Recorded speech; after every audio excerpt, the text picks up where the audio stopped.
Hey folks, Marty Nowicki, Impact Snap. Today's video, we're going to talk about two things that everybody wants to do, and we're going to train you how to do that. In today's video, what does everyone want to do? They want to be consistent, and they want to hit it a little bit further. And the reason for that distance might be technique, it might be flexibility. We're going to talk about some things that you can do over the course of the winter that will A, make you more flexible, B, stabilize our impact and our positioning throughout the golf swing. So for starters, how do we become consistent? Well, the first order of business, and hopefully you've watched some of my other videos, but first order of business is if you're gonna film yourself, start where impact is or just slightly after impact. What we're looking for the longest possible straight line from the lead shoulder to the end of the club. Ideally, if your wrists were slightly ahead of that, that would be even better. That's what the elite of the elite do. But for starters, what I call the radius, the distance from the left shoulder to the end of the club. The more bend points, the more that club face is going to be changing.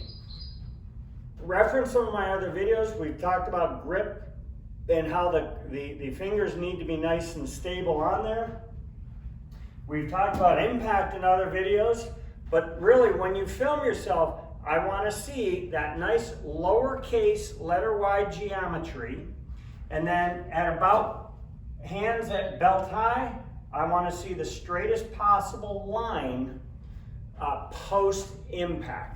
So over the course of the winter, if you have the opportunity to hit some golf balls or even hit into a net, I like a lot of knee-high or even waist-high backswings and a lot of little punch shots where you can train the wrists what to do through impact. The wrists are doing a few things as they come into the ball. Number one, barring how much wrist cock there is, the wrist is going to need to uncock, the wrist is going to need to flex or bow, and then barring your grip, there'll be some amount of supination through impact. Using the impact snap, if the yellow ball hits the inside part of the right or trail forearm, that would be correct. Just make sure that your palm and your thumb stay together so that your hands are nice and secure. That'd be proper training of the wrists.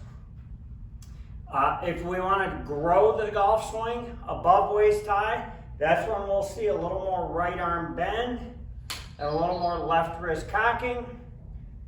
Ideally, I wouldn't want to hear a second click or an early release back here. I want to see you maintain that load until the hands get at least to the trail leg, okay? So my lead arm and trail leg match up in a straight line. There's my load. Unload comes after that. Impact happens so fast, literally about 0.1 seconds. The beauty of this trainer is you can now train that motor skill pattern to repeat itself. If I can repeat my radius, then my ball is going to start repeating. That's key, because we all want consistency. Same wrist conditions, same result coming in. If you happen to film yourself and you have access to some form of a plane line, if I swing slightly under the plane with those wrist conditions, I can expect a little bit of a draw pattern. If I swing a little bit across the plane or slightly outside, I might be able to expect a little bit of a cut pattern. But that being said, the pattern is the pattern, meaning the ball should be doing something similar each and every time. So have an awareness for how well the club is swinging on plane, through impact, radius, and then post impact, it will swing back around you on plane. Once I get past belt high, I've got a few options. I can either swivel my forearms, I can start to recock my wrists, or I can start to bend my elbows. Any of those combinations would be great. If you're looking to pick up some speed along with this, as you are looking at it, what I encourage a lot of people to do is once they go through impact and hit the ground, I like to see a giant clockwise circle using your wrist. What that's going to start to do, that'll start training a little more in to out path and a much longer radius post impact. Those are a couple key things in your first steps to being consistent. Good solid grip, understanding wrist conditions, understanding what you're looking for when you start to film yourself. We're going to get to the body part in the next video.